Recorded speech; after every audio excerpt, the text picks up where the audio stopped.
ఈ సోషల్ మీడియాలో రోడ్లు ఊడ్చుకునే ఆవిడ కథ నచ్చుతుందా? నచ్చదండి. కానీ మనకి బ్రహ్మాండమైన పాఠాలు నేర్పుతారు ఒక ఆవిడ. అంజు మానే. ఈ రోజున మనం తెలుసు కదండి, మనది కాని డబ్బు కోసం ఆ యాప్పులు, ఈ యాప్పులు, ఇక బెట్టింగులు అబ్బో మామూలుగా లేవు. ఎవడు ఏది చెప్తే అది చేసేసి ఉన్న డబ్బులన్నీ పోగొట్టుకుంటున్నాం కదండి. అసలు పరాయి వాడి సొమ్ము నాది కాదు అని చెప్పి ఒక రోడ్లు ఊడ్చుకునే అమ్మాయి అంటే నేను ఇంత సంతోషంగా ఉండటానికి కారణం కూడా ఇలాంటి ఆలోచనే అని చెప్పేస్తుందండి. పూణే సదాశివపేటలో ఆవిడ ఇప్పుడు కాదు 20 ఏళ్ళ నుంచి అక్కడ అదే పని. ఏం పని? రోడ్లు ఊడ్చుకొని చెత్త కలెక్ట్ చేసుకుంటాం కదండి, అదే పని. పేరుకే చెత్త కలెక్ట్ చేసుకుంటుంది కానీ బుద్ధి విషయంలో బంగారం అండి. రోడ్డు పక్కన ఒక సంచి కనిపించింది. ఏదో మెడిసిన్స్ ఉన్నాయి, కాస్త అంత డబ్బు కూడా ఉందండి. డబ్బు అంటే కాస్త కూస్త కాదు, లక్షల్లో ఉంది. జనరల్గా మీరు నిజమే చెప్పాలి ఇక్కడ. మనం అయితే ఏం చేస్తాం, మనలో చాలా మందిని ఏం చేస్తాం. ఆమె ఏం చేసిందో తెలుసా?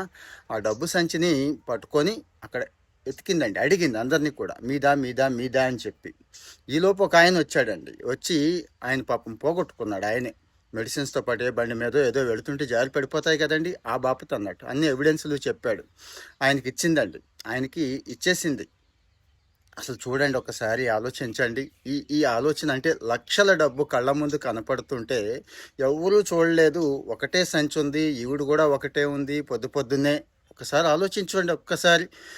మరి ఎంత మంచితనం ఉండాలి అని మనం అనుకుంటాం కాదు, మైండ్ సెట్ ఇష్యూ అండి ఇది. మనది కాని దానికోసం ఆశపడి, మనది కాని దానికోసం ఆరాటపడి పరిగెడుతూ ఉంటాం కదండి చాలామందివి.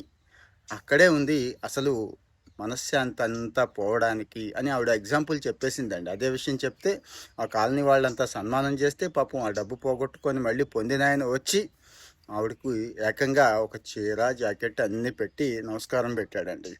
ఇది కదా మనుషుల్లో కావాల్సింది అని మనం అనుకుంటాం. కానీ ఇక్కడ నేర్చుకోవాల్సింది అని మళ్ళీ మళ్ళీ గుర్తు చేస్తున్నాను నేను. వేరే వాడి సొమ్ము కోసం ఎక్కడైతే తాపత్రయపడతాము, ఎక్కడైతే ఆరాట పడతాము, అంటే వేరే వాడి సొమ్ము కోసం కాదు కానీ ఈజీ మనీ కోసం ఎంత ఆరాటం అంటే అంత ఆరాటం, ఎంత తాపత్రయం అంటే అంత తాపత్రయం. అందుకే కదా 1930కి అంత డిమాండ్ వచ్చింది. అదేనండి, కాల్స్ చేస్తాం కదా, సైబర్ క్రైమ్ కాల్ సెంటర్. రోజు కొన్ని వేల మంది కాదు, లక్షల మంది, 100 కోట్లు కాదు, వేల కోట్లు డైలీ పోగొట్టుకుంటున్నారంటే కారణం ఇదే. ఎవడో గాలం వేస్తాడు, ఆ గాలానికి పడిపోతున్నామండి. మంది కాని సొమ్ము మనకి ఎందుకు అనే ఒక చిన్న ఆలోచన వస్తే సరిపోతుంది. మరి మీకు ఎలా అనిపించింది ఆవిడ స్టోరీ? అంటే పేదవాళ్ళ, గొప్పవాళ్ళ కోపన ఇలాంటివి చూడకూడదండి. మనసు చూడాలి, ఆలోచన చూడాలి, ఎందుకు వాళ్ళు ఆనందంగా ఉంటున్నారు అనేది చూడాలంటారు. కామెంట్లో ఒపీనియన్ చెప్పండి.